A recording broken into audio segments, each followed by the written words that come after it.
এবং নিয়ন্ত্রণে না আসা পর্যন্ত, লেভেল প্লেইং ফিল্ড তৈরি না হওয়া পর্যন্ত, রাজনৈতিক সংস্কৃতির পরিবর্তন না হওয়া পর্যন্ত নির্বাচন হবে না।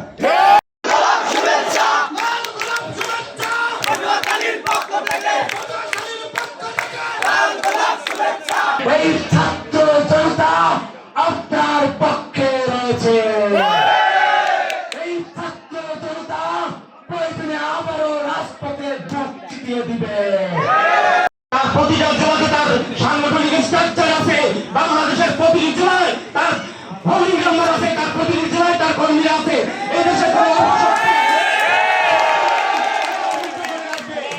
যদি বিপিনের দিকে কেউ রক্তচক্ষু চক্ষু তুলে তাকায়, তার চক্ষু কিন্তু থাকবে না, খবরদার। গণ অধিকার পরিষদ ওই মিঠুনের বাংলা সিনেমার ডায়লগের মতো খবর দেখে না, খবর পড়ে না, একমাত্র বিএনপি ব্যতীত আর কিন্তু কোন দল নির্বাচন নিয়ে জোরালো অবস্থানে নাই। কেন? তারা হয়তো এই আলামত আমার আগে টের পাইছে।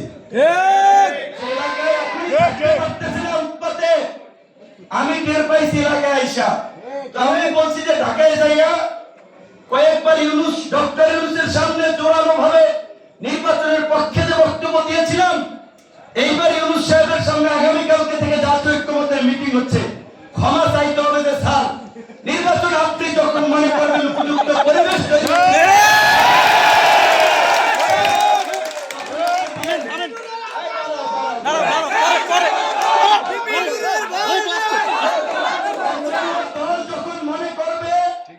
এবং বলবে লেভেল প্লেইং ফিল্ড তৈরি হয়েছে, সবাই নির্বিঘ্নে সভা সমাবেশ করতে পারবে, এলাকায় থাকতে পারবে, হুমকি ধামকি থাকবে না, রাজনৈতিক এই আগেকার সেই আধিপত্য বিস্তারের সংস্কৃতির পরিবর্তন হবে, তখনই নির্বাচনের রোডম্যাপ দিতে হবে।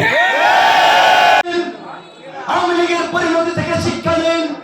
যারা আন্দোলন করবেন, উৎপাত করবেন, ভোটের মাঠে জনগণ তাদেরকে কিন্তু শিক্ষা দেবে। আগের দিন নাই রে নাতি, বালা বালা খাতি। আগের দিন নাই।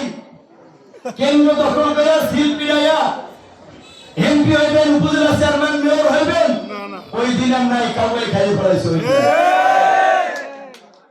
জিসিরা এসপিরা ভোট করবে, ওই দিন আর নাই। ওই জন্যই বলছি যে সময় যতদিন লাগে সরকার নেবে, পরিস্থিতি সহজ এবং নিয়ন্ত্রণে না আসা পর্যন্ত, লেভেল প্লেইং ফিল্ড তৈরি না হওয়া পর্যন্ত, রাজনৈতিক সংস্কৃতির পরিবর্তন না হওয়া পর্যন্ত নির্বাচন হবে না। লড়াই করেছিল আজকে গত 10 মাসে। যদি সেই পরিবর্তন লক্ষ্য করেন, রাজনৈতিক পরিবর্তন, সামাজিক পরিবর্তন, প্রশাসনিক পরিবর্তন, ওইভাবে কোন পরিবর্তন হয় নাই। ইউনূস সরকারকে আমরা বলবো, আপনাদের সময় লাগলে সময় নেন, একেবারে সোজা কইরা ফেলা নেই প্রশাসন। প্রশাসন চলবে সরকারের নিয়ন্ত্রণে, কোন জেলা উপজেলার আঞ্চলিক নেতা নিয়ন্ত্রণে, নির্দেশে নয়।